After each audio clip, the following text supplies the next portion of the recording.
수업 시간에 했던 내용을 잠깐만 살펴보고 넘어가겠습니다. 수업 시간에 알자일은 운동 에너지 변화량으로 나타낸다. 그죠?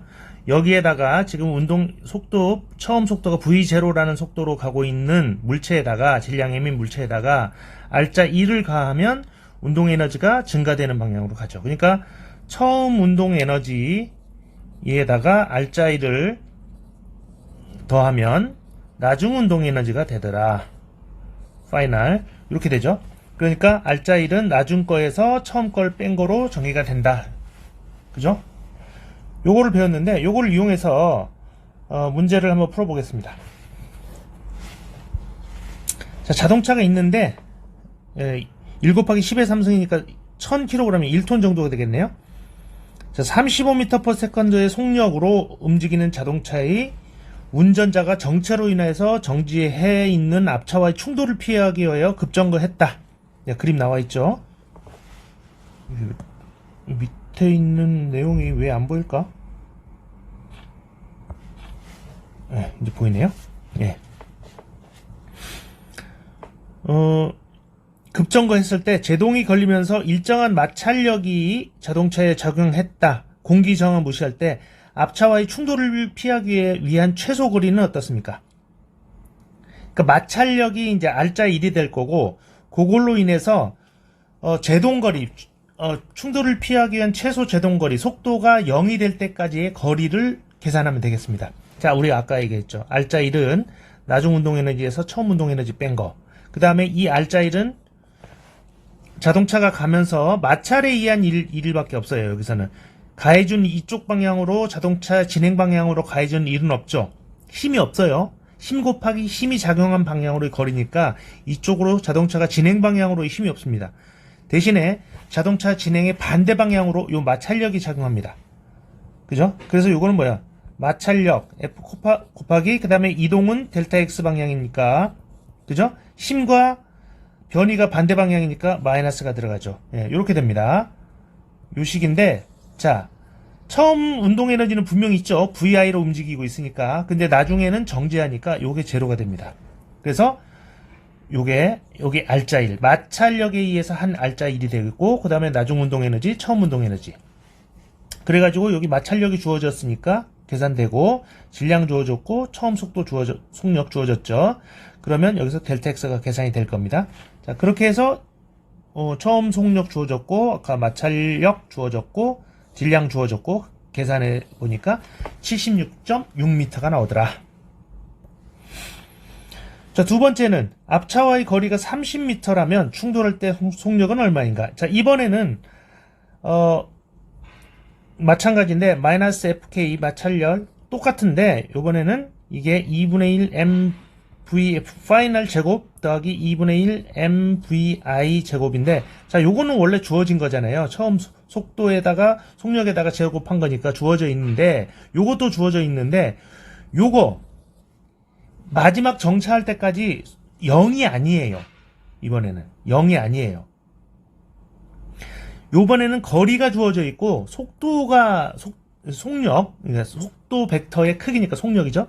속력을 구하는 겁니다. 그러니까 나머지 이 거리가 주어져 있고 요 파이널 속력을 구하라는 거니까 그대로 아까 식에다가 집어넣어요. 이렇게 되죠. 예, 이렇게 다 주어져 있잖아요. 이거 주어져 있고 질량 주어져 있고, 질량 그다음 처음 속력 주어져 있고, 파이널 속력이 27.4m/s 이렇게 나온다. 자, 다음은 보존력과 비보존력에 대해서 설명을 하겠습니다. 보존력은,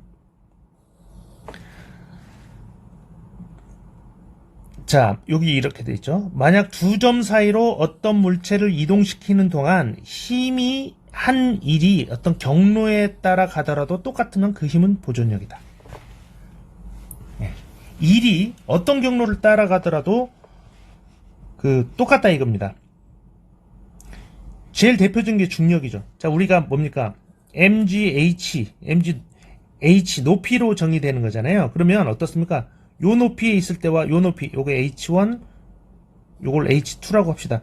요 높이에 있으면 여기서 올라갔다 내려갔다 이렇게 오든 그냥 바로 내려오든, 이때의 에너지는 우리가 중력 포텐셜 에너지라고 그러죠. mgh1이 되고 얘는 mgh2로 됩니다. 그러니까 높이에만 처음 점하고 나중 점하고만 상관이 되는 거예요. 경로가 중간에 왔다 갔다 해도 전혀 상관없죠. 이러한 힘을 우리가 보존력이라고 합니다.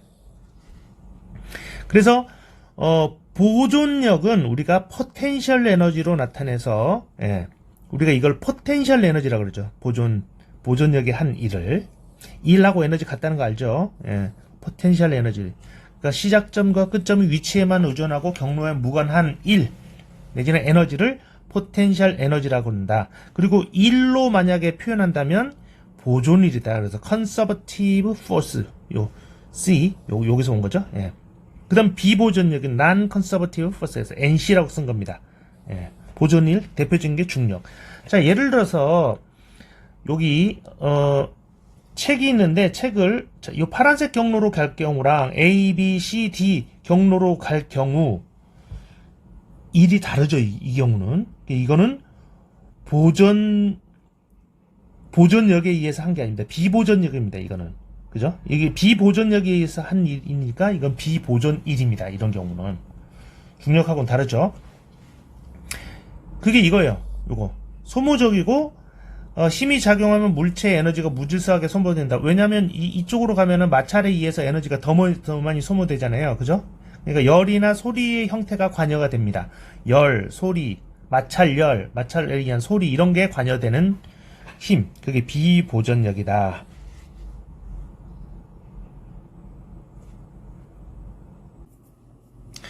자, 여기 물체가 있는데 여기 물리책이 있죠. 여기. 요거를 이제 아래쪽으로 이렇게 그 델타 y만큼 이동을 했습니다. 그러면 처음에 있던 위치가 yi고 나중 위치가 yf입니다. 자, 그랬을 때 이 중력이 한 일을 한번 봅시다. wg라고 합시다. 그러면 아래쪽 방향으로 작용을 하고 있기 때문에 힘 곱하기 이동거리를 하면 됩니다. 근데 만약에 힘이 이쪽 방향으로 작용한다 그러면 세타만큼 여기 세타 그러면 이제 아래쪽 방향이니까 힘 곱하기 힘 코사인 세타 이렇게 해줘야 되겠죠. 뭐 그것까지 고려해서 f 코사인 세타라고 했는데 중력인 경우는 명확하게 아래 방향이기 때문에 코사인 세타 뭐 생각하지 않아도 좋습니다. 귀찮으니까 지워버립시다. 자, 힘 곱하기 이동 거리인데 힘은 중력이니까 mg가 될 거고요. 이동 거리는 어떻습니까?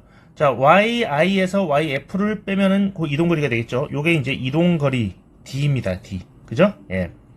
그러면 요거를 반대로 쓰면 이렇게 쓸 수도 있죠. yf를 앞에 오게 하면 마이너스 mg yf 빼기 yi 이렇게 쓸 수도 있겠죠. 예. 자, 그러면 비보존 여기 그 난 컨서버티브 1하고 컨서버티브 1은 델타 카이네틱 에너지 요거 우리가 지난 시간에 배웠는데 비보존 1은 뭡니까? 마찰 같은 거. 그리고 나머지 포텐셜 에너지 같은 경우 우리가 중력의 한 일 같은 경우 여기 높이만 정해지면 정해지는 거니까 이게 보존 1이죠. 그러니까 여기다가 쏙 집어넣습니다. 그래서 비보존 1 그대로 있고 요 WG 지금 여기서는 중력의 한 일이니까 이 컨서버티브 에너지가 1이 WG가 됩니다. 그래서 WG가 여기 들어가면 이렇게 돼요. 자, 그 다음에 요거를 저쪽으로 넘어갑시다. 오른쪽으로. 그러면 비보존 1은 운동에너지 변화량 더하기 mgyf 더하기 mgyi 그죠? 요 식으로 됩니다. 보통 우리가 이게 이제 카이네틱 에너지 변화량 하면 어떻게 됩니까? 나중 카이네틱 잘 안 보이네요.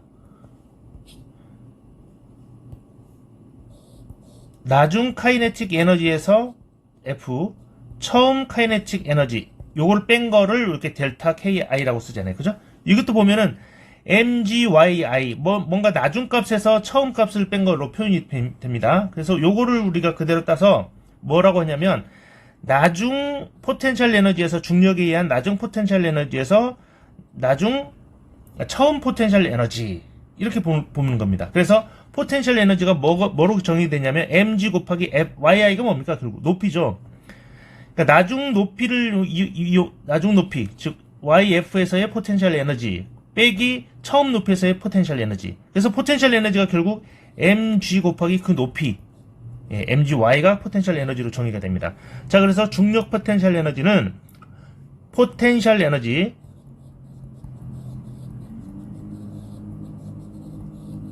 자, 요거의 약자로서 이제 P2라고 씁니다. K in 카이네틱 에너지, 운동 에너지죠. 예. 그래서 포텐셜 에너지는 이제 중력 곱하기 높이 이렇게 정의가 됩니다. 여기 Y는 지구 표면에서 물체까지 수직 방향, 높이죠, 높이. 예. 자, 그러면 아까 우리가 WG는 어떻게 됐습니까? WG는 마이너스 mg y f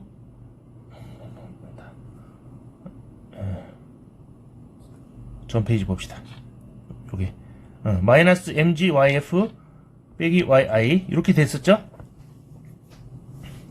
그리고 그러면 요 mgy를 우리가 포텐셜 에너지로 정리했으니까 뭡니까 이게? wg는 결국은 다시 쓰면 마이너스 나중 포텐셜 에너지에서 처음 포텐셜 에너지를 뺀 거다. 그죠? 예, 그게 다시 정리하면 마이너스 mgyf 마이너스 mgyi. 물론 앞에 요게 마이너스가 있고요. 예, 이렇게 쓸 수 있죠. 그러면 요거를 우리가 아까 알짜 1은 비보전 1 더하기 보존 1이라고 쓸 수 있고요. 지금 중력의 한 1이 관여가 될 경우는 비보전 1 더하기 중력의 한 1은 우리가 카이네틱 에너지 변화량이라고 쓸 수 있었습니다. 지난 시간에 배운 거에 의하면.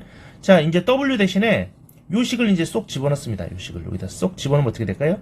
결국 비보존 1은 요것만 놔두고 넘어가면 마이너스 WG잖아요. 넘어가면 자, 카이네틱 에너지 변화량은 카이네틱 에너지 나중 상태 카이네틱 에너지에서 처음 상태 카이네틱 에너지를 변화한 게 이게 델타 카이네틱 K이고, 그 다음에 넘어가면 마이너스 WG니까 마이너스 WG는 여기 뭡니까? 이게 WG에다가 마이너스 붙이면 PE 나중 상태의 포텐셜 에너지에서 처음 상태 포텐셜 에너지 요게 되죠. 그렇죠? 그래서 요거를 포텐셜 에너지의 변화량 이렇게 씁니다. 자, 그래서 결국 비보전 1은 운동 에너지 변화량 더하기 포텐셜 에너지 변화량으로 쓸 수가 있다. 그죠? 그래서 다시 쓰면 비보전 1은 델타 카이네틱 에너지 더하기 델타 포텐셜 에너지입니다. 중력에 의한 거니까 우리가 G라고 씁시다. 포텐셜 에너지가 또 다른 포텐셜 에너지가 있거든요. 그걸 이제 하나로 그냥 쓰기 좀 그래서 나눠서 쓰겠습니다. 중력에 의한 포텐셜 에너지, 그래서 그래비티 G라고 썼고요. 운동 에너지 요게 두 개 더한 게 비보전 1이 된다. 예, 여기까지 했고, 그 다음에 중력 포텐셜 에너지는 위치에 따라서 다릅니다. 왜냐면 기준점을 여기 이 위치로 잡았을 때 이 위로 올라가면은 아까 뭐 mg 그 다음에 y였잖아요. 높이가 높아지니까 포텐셜 에너지가 높아지는 거고, 이 위치에서 아랫방향으로 가면 mg 마이너스 y가 되잖아요. 그죠? 그러니까 포텐셜 에너지가 낮아지는 겁니다. 그러니까 어떤 기준을 잡느냐에 따라서 그 기준점보다 포텐셜 에너지가 높아지느냐 낮아지느냐 이게 나눠집니다. 그래서 보통 기준점을 포텐셜 에너지가 0인 점을 기준으로 잡는 게 제일 편하죠. 예. 꼭 그렇게 잡진 않아도 상관은 없습니다. 예. 그런데 통상적으로는 포텐셜 에너지가 0인 위치를 잡는 게 편하다.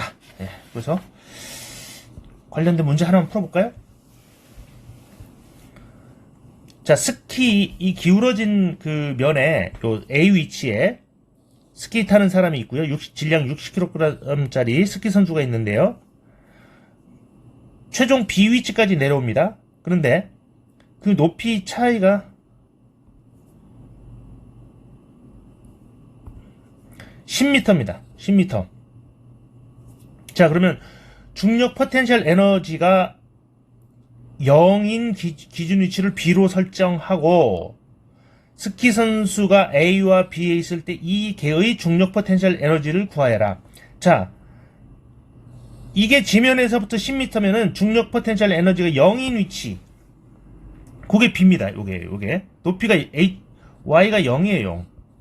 예, 그거보다 A는 10m 위 지점에 있죠. 예.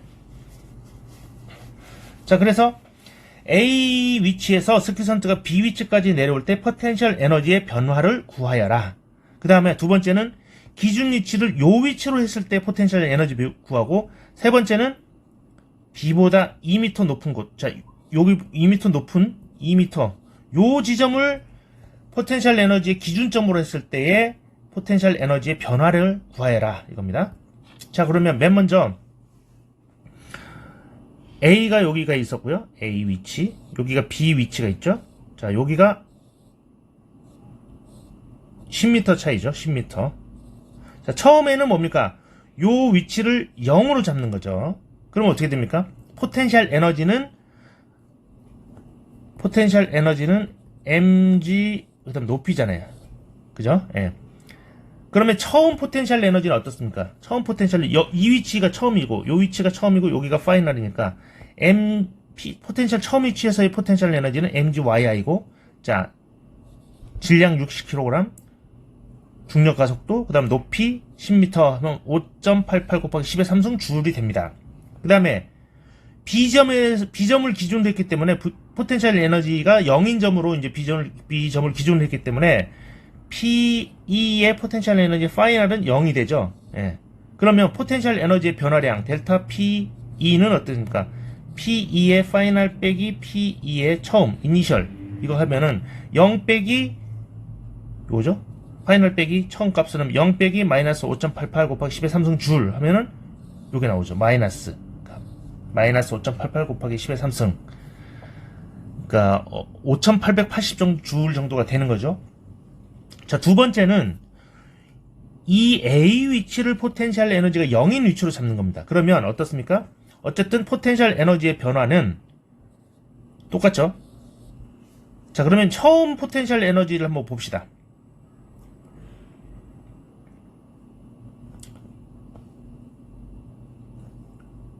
요게 이제 어쨌든 처음에서 이게 스키 타고 내려와서 B점으로 내려오니까 처음 점하고 나중 점은 바뀐 게 없죠. 예.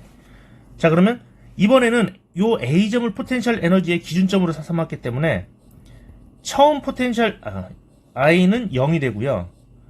포텐셜 에너지 스키 타고 10m 아래를 통과할 때 포텐셜 에너지는 mgy인데 이번에는 요 기준점을 기준으로 아래쪽으로 마이너스 10m에 있기 때문에 질량, 중력 가속도 마이너스 10m면 마이너스 5.88 곱하기 10의 마이너스 3승이 나옵니다. 그래서 포텐셜 에너지의 변화량은 나중 값에서 처음 값을 빼면 나중 값이 뭐라고요? 아까 여기 마이너스 요거고 처음 값은 0이죠. 그래서 마이너스 5.88 곱하기 10의 3승 빼기 0 하면 이렇게 나옵니다. 똑같죠? 기준을 어떻게 잡든 똑같죠. 그 다음에 A 위치가 있고요. B 위치가 있죠. 높이 차이는 10m. 근데 이번에는 요 2m 위치 여기를 기준으로 삼고 한번 요 둘 A, B점 사이의 포텐셜 에너지 변화를 보겠습니다. 자, 처음 상태는 여기서부터 8m 위에 있잖아요. 8m. 그죠? 8m 위쪽으로 있죠? 그러니까 포텐셜 에너지는 PEYI인데 질량, 중력 가속도 8m. 그러면 이제 4.7 곱하기 10의 3승 줄이 나옵니다.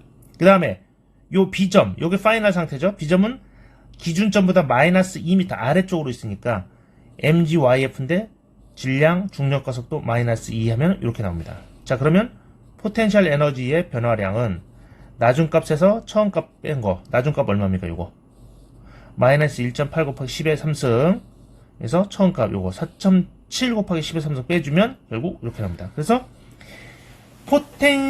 중력 포텐셜의 위치, 기준 위치를 어디에서 잡든 간에 변화가 없었죠.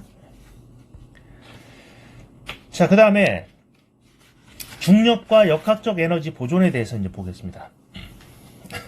물리량이 보존되는 경우 그 물리량의 수치값은 물리 과정을 거치는 동안에 항상 같은 값을 갖는다. 예, 물리량이 보존된다. 예를 들어서 중력 때문에 물체가 낙하하는 경우는 자, 가만히 정지돼 질량이 m인 게 움직입니다. 그럼 처음에는 속도는 0이었다가 나중에 파이널 속도를 얼마를 갖겠죠. 그럼 속도는 점점 증가되시는 대신에 뭐가 줄어듭니까? 이제 카이네틱 에너지가 바뀌고 있죠.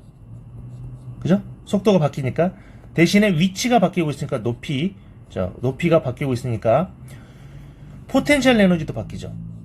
그런데 포텐셜 에너지하고 카이네틱 에너지 요걸 합친 것을 우리가 역학적 에너지라고 합니다. 역학적 에너지인데 이 역학적 에너지는 바뀌지 않습니다. 에너지는 보존이 됩니다. 자, 물리량이 보존되는 경우, 에너지가 보존되는 경우, 만약에 보존되지 않고 열이라든가 소리라든가 이런 에너지로 일부가 나가버린다면은 물론 요거 카이네틱 에너지하고 포텐셜 에너지 합은 조금 달라지겠죠. 하지만 보존되는 경우라면은 처음 상태의 카이네틱 에너지, 처음 상태의 포텐셜 에너지 더한 거는 나중 상태의 카이네틱 에너지와 나중 상태 포텐셜 에너지 더한 거와 같다. 예.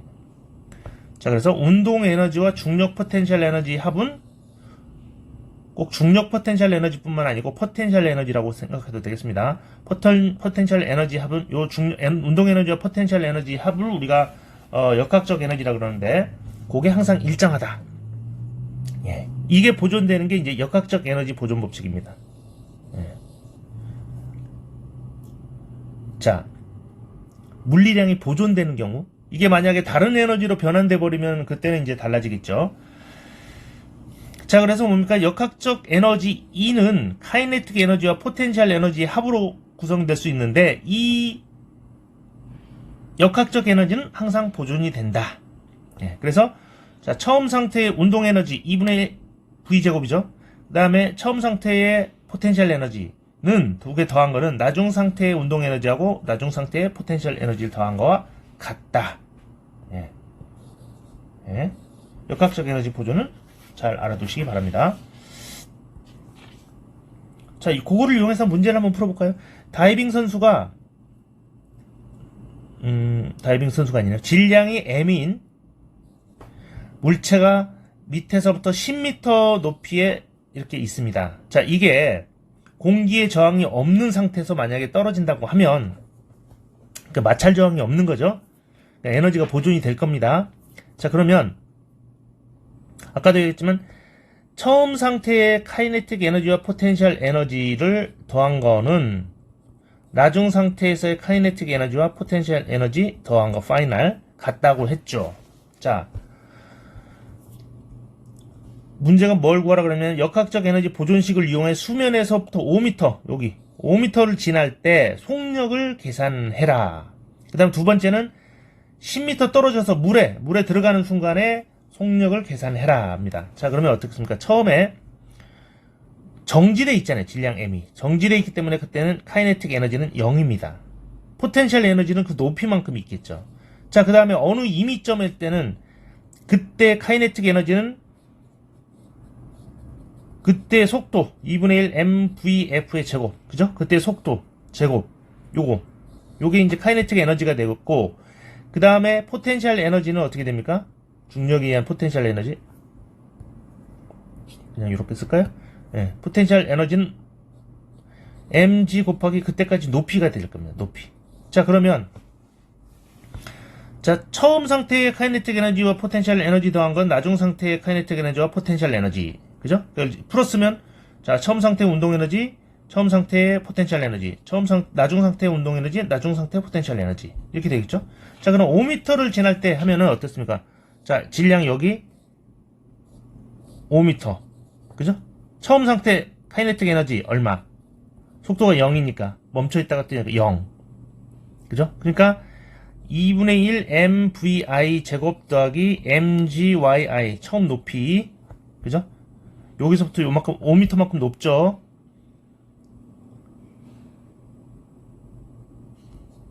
는 2분의 1 나중 상태 mvf 제곱 더하기 mgyf죠. 예. 처음 상태 요게 0이니까 없어질 거고요.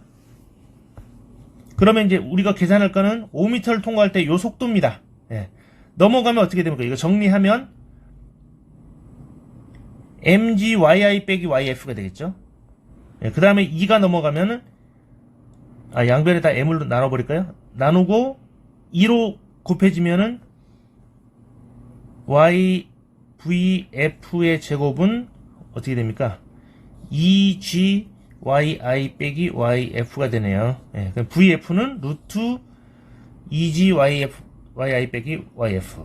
그죠? 그래서 2 곱하기 중력 가속도.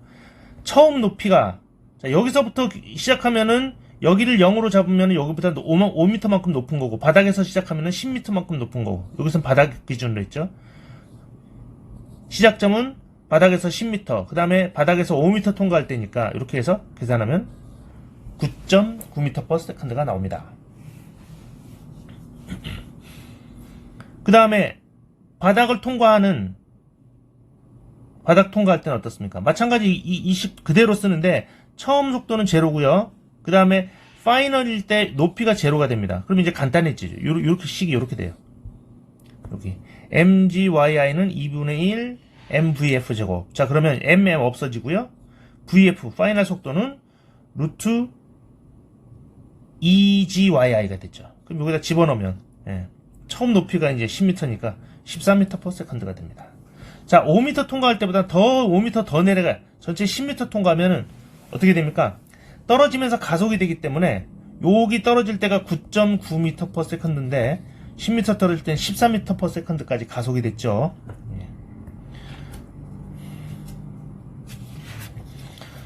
자, 중력과 비보전력. 이거 다 설명했습니다. 앞에서 R자 1은 자, 비보전 1과 보전 1로 구성이 되고 그게 이제 운동에너지의 변화량으로 표현이 되는데 요 보전 1은 뭡니까? 중력에 의해서 한 일 이렇게 들어가면 되죠. 그래서 결국은 비보전 1은 카이네틱 에너지의 변화량과 포텐셜 에너지의 변화량으로 표현이 되더라. 그죠? 이게 뭡니까? 에너지와 일의 상관관계를 나타내는 식입니다. 포텐셜 에너지가 포함된 에너지와 일의 정리, 에너지 일 정리입니다. 여기에 요 식이. 자, 요거는 그냥 한번 보시고요. 그 다음에는 포텐셜 에너지인데 이번엔 좀 다른 포텐셜 에너지입니다. 스프링에 의한 포텐셜 에너지입니다. 스프링 포텐셜 에너지. 자, 용수철이 압축되거나 늘어날 때 작용하는 힘이 있죠. 예를 들어서 여기 스프링입니다. 여기 물체가 있습니다. M. 힘을 이렇게 당기면 용수철은 반대 방향으로 스프링에 의한 힘은 반대 방향으로 작용을 하겠죠. 그죠? 예. 근데 어떻습니까? 힘을 이렇게 줘서 가만 당겨서 가만 잡고 있으면 자, 처음에는 이게 스프링이 하나도 안 늘어난 상태입니다. 그걸 우리가 X가 0이라고 칩시다. 그거에 비해서 이쪽 방향이든 늘려서 잡고 있으면 스프링은 분명히 힘을 받겠죠. 더 늘어난 상태라면 줄어들려고 힘을 받을 거고 더 압축을 해서 줄인 상태면 늘어나려고 힘을 받겠죠. 예. 그런데 어떻습니까? 가만 잡고 있으면 움직임은 없잖아요.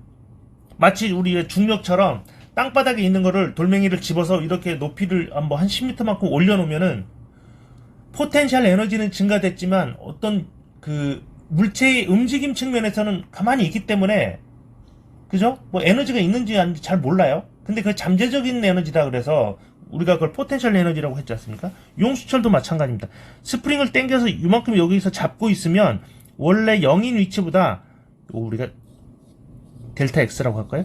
델타 X만큼 늘어났기 때문에 분명히 에너지가 그 스프링과 관련된 에너지가 작용하고 있을 텐데 왜냐면 이쪽 힘 땡기고 물론 스프링은 또 반대 방향으로 땡기고 이동거리가 있으니까요. 근데 이게 스프링이 가만 정지돼 있으니까 에너지가 이제 가시적으로 느껴지지가 않죠. 그래서 이것도 스프링 포텐셜 에너지라 그럽니다. 포텐셜 잠재적 에너지다. 스프링 포텐셜 에너지. 그러면 이놈도 우리가 앞에서처럼 일 에너지 정리안에 포함시킬 수 있어요. 요놈도 마찬가지 중력에 의한 포텐셜 에너지처럼 일종의 포텐셜 에너지입니다. 자, 용수철은요. 힘 F로 땡기면 용수철의 대선 반대 방향으로 용수철에 작용하는 힘은 그 땡겨진 거리 요걸 우리가 X라고 합시다.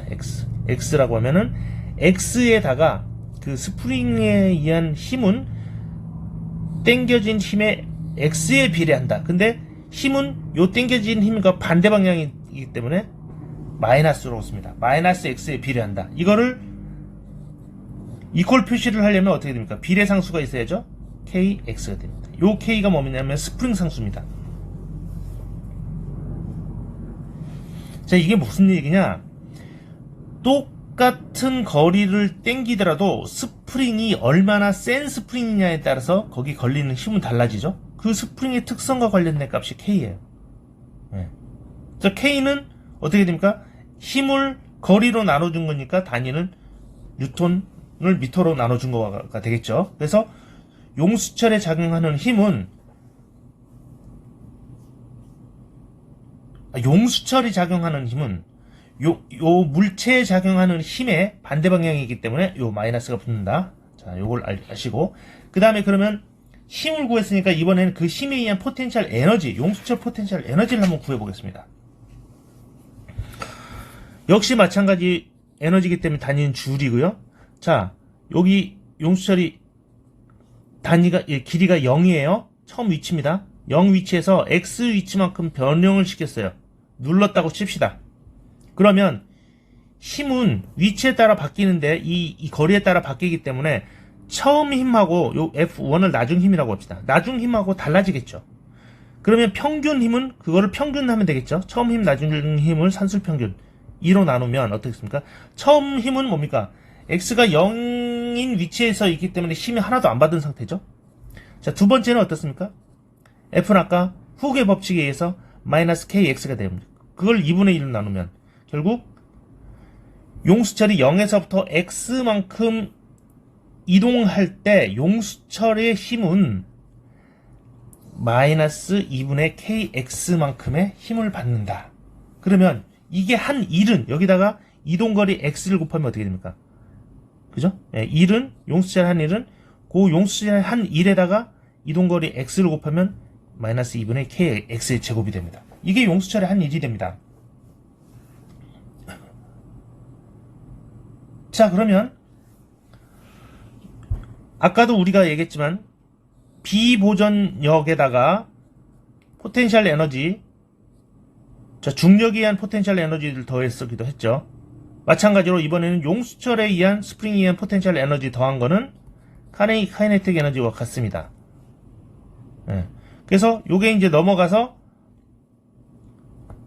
NC, 요게 포텐셜 에너지, 마이너스 WG가 이제 포텐셜 에너지의 변화량이 됐고요. 그죠? 요게 뭡니까, 이게? 스프링의 한 일. 처음 스프링이 갖는 에너지 1에서 나중 에너지, 그죠? 나중 에너지 뺀 게 스프링이 XI 위치에서 XF, 나중 위치까지 변할 때 스프링이 한 1이잖아요. 예. 그죠? 요거. 요렇게 됩니다. 그러면 요걸 놔두고 오른쪽으로 넘어가면 어떻게 될까요, 이게?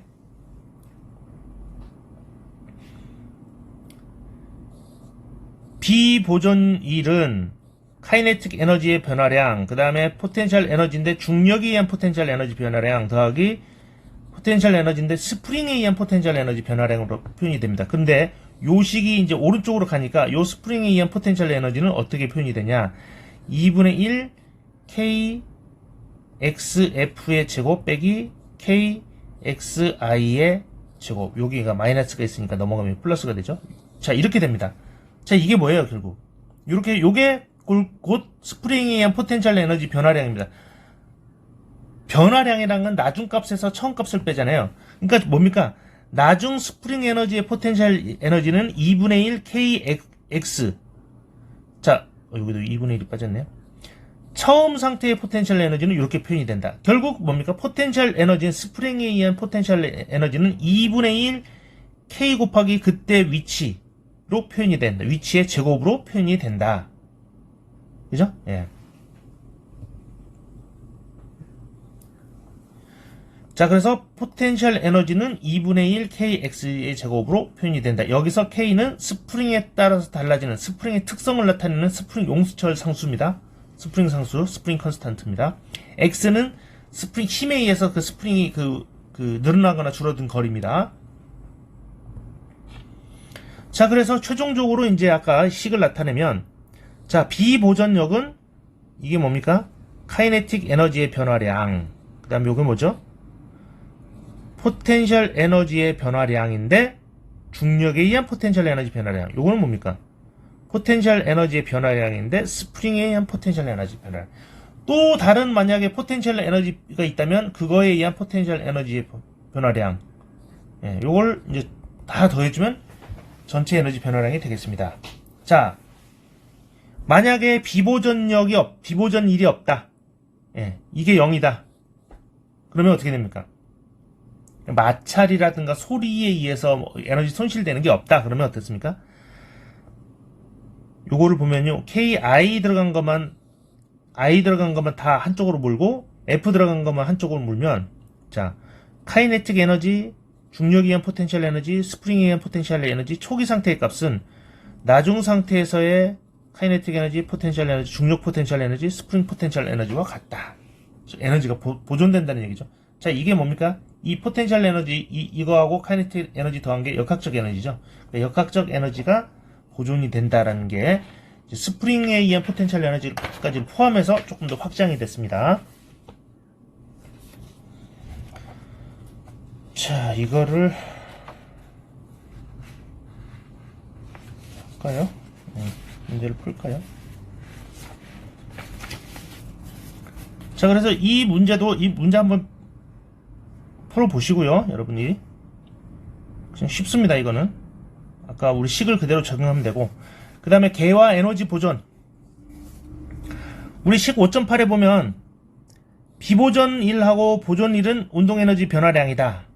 그죠? 그래서 이걸 확대시키면, 자, 비보전 1은 운동 에너지 변화량과 포텐셜 에너지 변화량이다. 포텐셜 에너지는 중력에 의한 포텐셜 에너지, 스프링에 의한 포텐셜 에너지 두 가지가 있죠? 현재까지 배운 거는.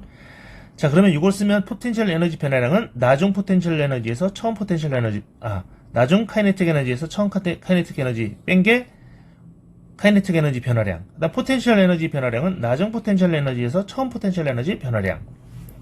그죠? 예. 그러면 뭡니까, 요게? 다시 정리하면, 나중 값은 나중 값대로, 처음 값은 처음 값대로 하면, 나중 카이네틱 에너지, 나중 포텐셜 에너지에서 처음 카이네틱 에너지, 처음 포텐셜 에너지 더한 거를 뺀 거 같습니다. 요게 뭡니까? 카이네틱 에너지와 포텐셜 에너지를 더한 게 우리가 에너지죠, 그냥. 역학적 에너지. 나중 역학적 에너지에서 처음 역학적 에너지, 즉, 역학적 에너지 변화량이 뭐다? 비보전 1이 된다. 그죠? 예. 열 에너지, 소리 에너지 같은 거 변환이 없다면, 없다면 요게 이제 제로가 될 거고, 있다면 이제 0이 안 되겠죠.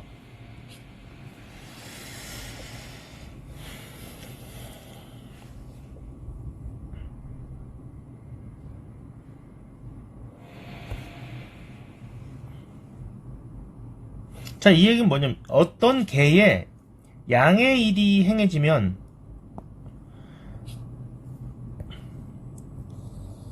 자, 개라는 게 우리가 관찰하고자 하는 대상입니다. 쉽게 생각해서 여기 용수철이 있다고 칩시다. 질량 M이고요. 여기 바닥입니다. 자, 여기 뭐 땡겼다 줄었다 이제 X가 만큼 변이가 생긴다고 칩시다. 자, 그러면 우리가 관찰하고자 하는 대상을 여기서부터 요거까지 요 포함해서 이렇게 관찰하겠다 그러면 요게 이제 개가 되는 거예요. 개 시스템. 예, 물리에서 얘기하는 관찰하고자 하는 대상입니다. 자, 어떤 기계 요 시스템에다가 누가 이제 일을 했어요. 일을 하면 결국 뭡니까? 일이라는 게 곧 에너지잖아요. 그죠? 에너지가 이 시스템으로 전달된다는 겁니다. 그죠? 그 다음에 이 시스템이 바깥쪽으로 일을 한다는 건 시스템에서 바깥쪽으로 에너지가 나간다는 얘기가 됩니다. 무슨 얘기인지 알겠죠? 예. 주변에서 시스템에 일을 한다는 건 에너지가 주변에서 시스템 쪽으로 들어온다는 얘기고, 시스템이 주변에 일을 한다는 건 에너지가 시스템에서 주변으로 나간다는 얘기입니다. 예. 그걸 알아두시면 되겠고요.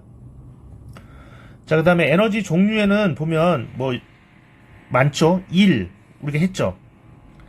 힘과 변이로 정의되는데, 여러분 궁금한 게 있잖아요. 왜 힘 곱하기 그 힘이 작용하는 방향으로 그 이동 거리를 곱한 게 1입니까? 1이라고 정했는데 이걸 1이라고 정했어요. 좋아요. 근데 이게 왜 에너지하고 같습니까? 궁금하지 않아요? 여러분,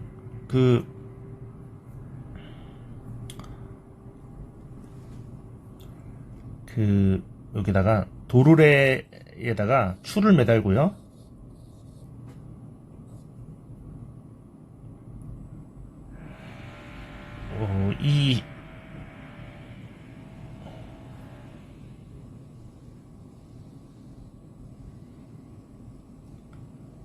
여기다가 어떻게 연결하냐면 추가 내려가면 요게 뺑글뺑글 돌겠죠. 그러면 여기다가 뭘 연결하냐면 이 프로펠러 같은 거를 연결해가지고 물속에다가 이렇게 담가 놓습니다. 그러면 어떻게 되냐면 추에 의해서 아래 중력에 의해서 거리 얼마만큼 내려가죠. 그러면 이게 거리가 내려가면서 이 추가 이 도르래가 빙글빙글 돌면 여기다가 이제 그 바람개비 같은 걸 연결해서 물속에서 뱅글뱅글 돌아가게 만들어요. 그러면 어떻게 되냐면 이 중력에 의한 힘 곱하기 이동거리를 한 값이 여기 물에 의해서 발생되는 열 에너지의 값하고 똑같더라는 겁니다. 그러니까 1, 열 등가, 그걸 우리가 1과 열은 같다라는 게 이제 여기서 나옵니다. 그래서 이 1이라는 게 우리가 힘 곱하기 거리로 정의되는 그걸 1이라고 정의를 했는데 그놈이 곧 에너지하고 같구나 라는 걸 이렇게 알 수가 있는 거예요.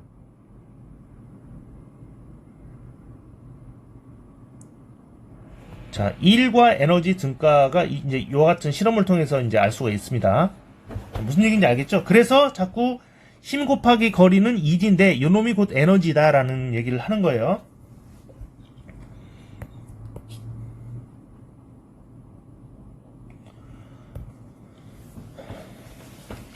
자, 그 다음에 열은요 뭐냐면 그 어떤 구성하는 원자나 분자들 사이에 충돌을 통해서 에너지가 전달돼가는 과정입니다. 열 에너지가 전달되는 게. 그러니까 그 분자들이 활발히 움직인다는 거는 분자들도 뭡니까?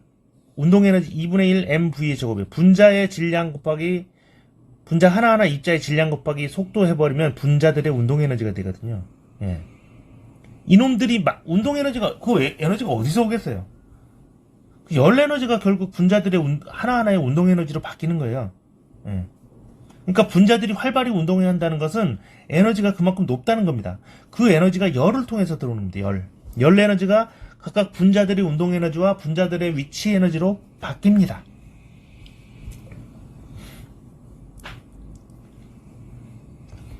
자, 그 다음에 역학적인 파동도 에너지를 갖습니다. 파동 에너지. 그 다음에 전력 전송 같은 경우는 전기 에너지를 전류 형태로 전달된다. 그래서 에너지 형태가 이렇습니다. 그 다음 전자기 복사. 여기서 말하는 복사는 이제 카피가 아닙니다. 자, 레디에이션. 복사. 열을 전달하는 메커니즘은 세 가지가 있죠. 전도, 대류, 복사. 예, 이게 이제 복사 전달되는 메커니즘이 우리가 빛의 입자, 포톤이라는 입자로 전달된다는 설하고 일렉트로매그네틱 웨이브, 전자기 파의 형태로 이제 전달된다는 그 설이 있는데, 왜냐하면 빛이 입자성과 파동성 두 가지를 띠지 않습니까? 예. 그래서 어쨌든 파동도 에너지를 갖고요. 입자라 그래도 높은 에너지를 가진 입자가 직접 전달되는 거기 때문에 어쨌든 그것도 에너지 전달되는 겁니다. 그래서 복사도 에너지가 전달되는 하나의 형태입니다. 그래서 에너지 전달되는 형태가 상당히 이와 같이 다양하게 있습니다. 네. 그런데 어쨌든 에너지는 보존이 된다. 컨서베이션 오브 에너지. 파괴되거나 생성되지 않고 다른 형태로 변환될 뿐이다. 아까 얘기했죠. R자 1은 W 비보존 1 더하기 보존 1. 그죠? 예. 비보존 1까지 더하면 이 1은 변하는 게 없어요. 비보존 1이 뭡니까? 어떤 열, 소리, 뭐 이런 거 등등등 이런 것들이 전부 다 마찰에 의한 거, 그죠? 이런 게 다 포함되니까 실제 에너지가 없어졌다 그래도 소리로 바뀌거나 열 에너지로 바뀌거나 이렇게 다 바뀌는 거지 그게 없어지는 게 아닙니다. 에너지가 변환될 뿐입니다. 다른 형태로 바뀔 뿐이지 에너지가 소멸되는 건 아니다. 그게 이제 에너지 보존 법칙입니다.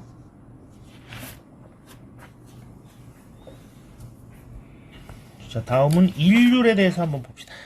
일률.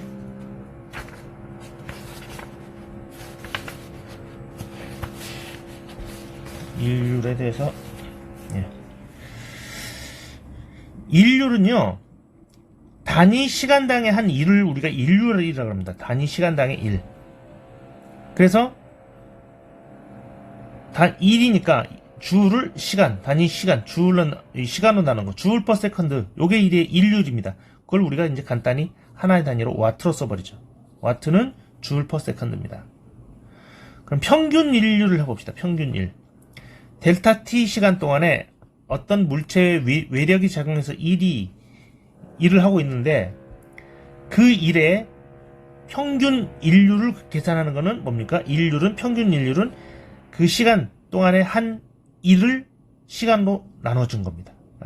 평균에서 P바, 인류를 보통 이제 P로 표현하죠. P, 파워. 영어로는 인류를 파워라고 합니다. 그래서 평균 인류, 에버리지 파워는 그래서 평균이니까 여기다 위에다가 바를 치었죠. 델타 T 시간 동안 한 일, 요거 델타 T로 W를 나눠준 거다. 자, 그러면 평균 인류는 델타 T분의 W인데, 일은 또 어떻게 됩니까? 심 곱하기 이동 거리잖아요. 그래서 요거를 일을 이렇게 쓰면, 그 다음에 요게 뭐죠? 거리를 델타 T로 나눠준 게 평균 속도 아니에요. 평균 속력. 그죠? 그러니까 F 곱하기 평균 속력. 일률은 F 곱하기 평균 속력. 그러면 순간 인류를 instantaneous power. 순간 인류는 힘 곱하기 순간 속도죠, 뭐. 힘 곱하기 순간 속도. 그게 순간 인류. 예. 평균 인류는 힘 곱하기 평균 속력. 예, 이렇게 해주면 됩니다.